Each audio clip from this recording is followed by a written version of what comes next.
Hey everybody, welcome back to Battle Ready Inc. So today we're going to be taking a look at the Wildhearts trading card game campaign page on Kickstarter. They only have a few days left and I've actually been really excited about this game. If you followed me for any sort of amount of time, you've probably seen that I've been covering this game pretty much exclusively for like a year now. And that's just because it has been such an amazing game that I really wanted to try to get you guys into it, just because I feel like it is that amazing. And it's a small time indie publisher that's doing this, but I think it's definitely worth a look at. So yes, like I said, they only have a few days left. They're at 4 days remaining here. This is a fantastic game. It has solo play, 2v2, cooperative team play, and multiplayer or their like free-for-all mode, right? 4-player free-for-all. The solo play I think is really fantastic because that shows like this automated player that you can implement. You can back for one of their add-ons is these automated decks, and I think right from the get-go having that included in your game is pretty fantastic. If you've ever tried to get some test games in, right, and you don't have anybody to play with, no one's available, playing against these to like test your deck out is actually pretty legit. So I like that, having these automated players to play against. Looks like they're still trying to get as many backers as possible though. So let's go ahead and take a look at some of these hidden gems here that they've kind of like sprinkled throughout their campaign. So literally in their update last night, they showed off this transition of their artwork. They're kind of going away from the digital look and they're going to these pastel paintings. So these physical art mediums, and they're all hand painted using pastels. I love this. We see so many games these days.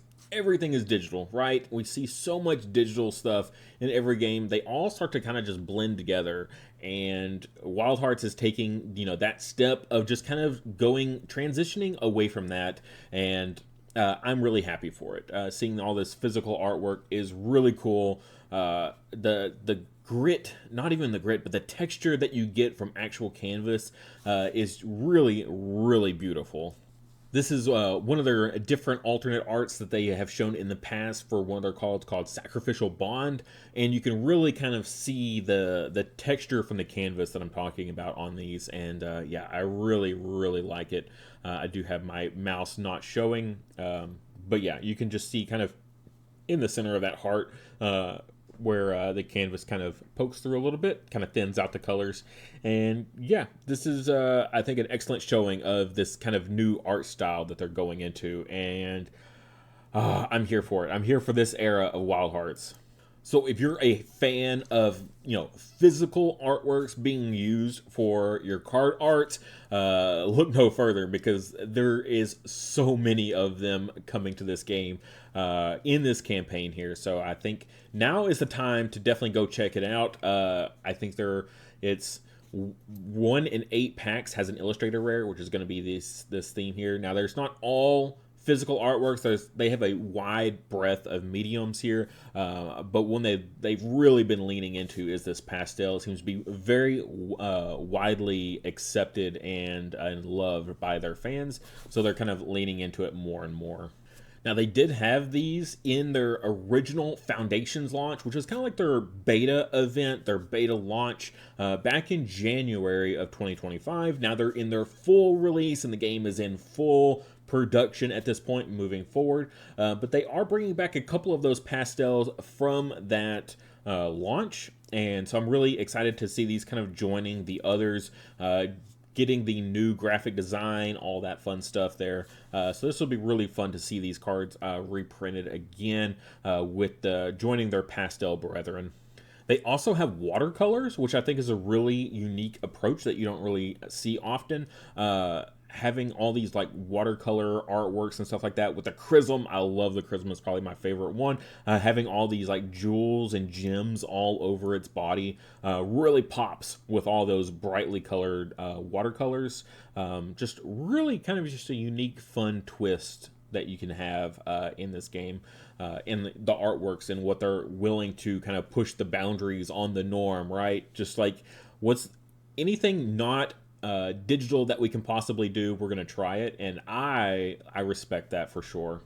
Now, as far as like kind of hidden gems, right, and the secrets that they've been kind of hiding, here we see the artwork of this new bird. I've been playing this game for a long time, about 2 years now, and like I played it in their beta as well as before, like kind of testing with them and things like that, and I've never seen this card. So whatever this is, it's a hidden artwork here. So it's for something that we haven't seen before. And like I might have played with a blank version of this card, but I don't know what this artwork's going to go on. So what I find fantastic about this is that they've planned that far ahead. Wildhearts is really great about this crazy fast turnaround of all their campaigns that they've ever had. Usually within a month, they are shipping out. After the campaign ends, they're shipping out all their orders.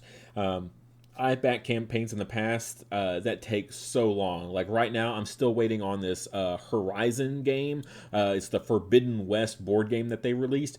I think we're like approaching 3 years now without having anything. The tariffs hit them right when they were going into production, and now they're just like, yeah, we can't get the U.S. backers their products. And I'm just like, this sucks. I've waited so long for this Kickstarter and I still haven't got it yet. And that's the same for a lot of these TCGs out there. They're like a year out after the campaign ends because they don't have their artwork done, right? They need their funding goal to then, be able to produce more artwork. And then they have to go to China to go to these sweatshops and have all their stuff produced and then shipped to the U.S. and then distribute it. Everything Wildhearts is made in the U.S., which is so cool. So, for U.S. companies here, is really, really awesome to find U.S. produced, made, and all that fun stuff.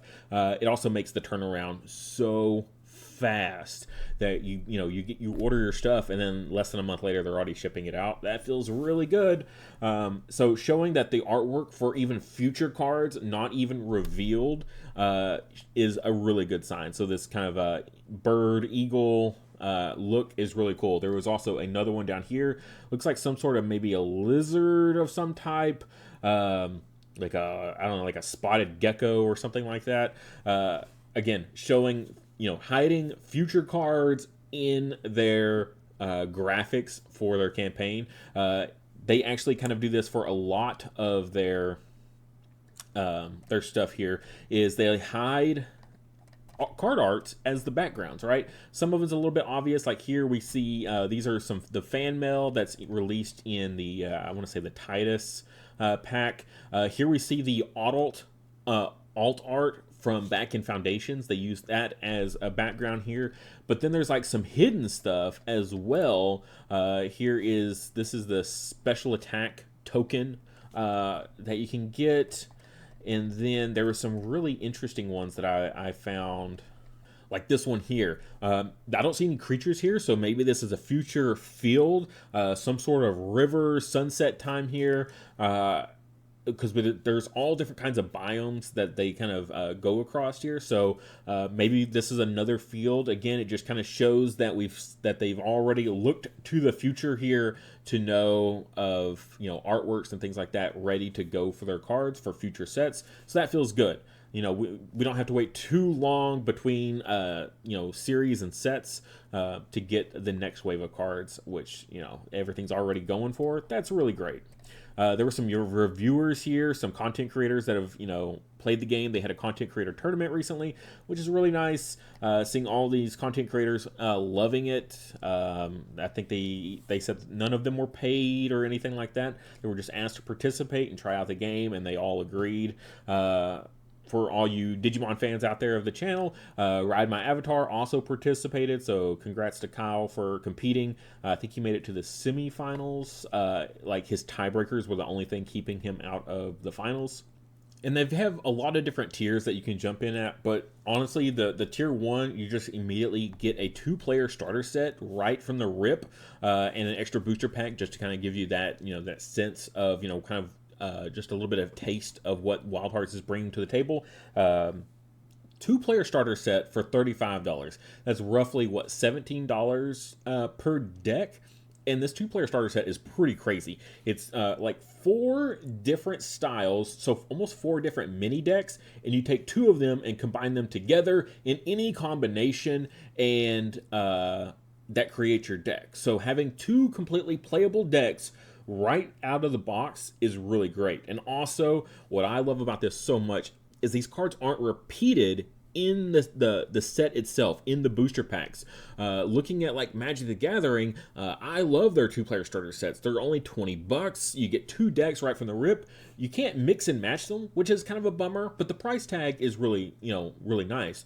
But like 90 something percent of that deck is just reused as fodder in the booster packs themselves. And that sucks, okay? Because then I'm just getting tons of chaff, and I'm like, well, why would I get the starter set if I'm just going to get booster packs, right? But Wildhearts, all of their cards in there are unique to that starter set. That's awesome. I don't have to worry about pulling those same cards that I've already got guaranteed in the set. None of that. That feels great. So I can get the starter set and get some booster packs and have, tons and tons of cards available to me. And then, yeah, $35, 2-player starter set. If you want to go half and half with you and a buddy, that's really easy to do. But really, $35 isn't that bad. You could very easily, you and a buddy, go ahead and each get one.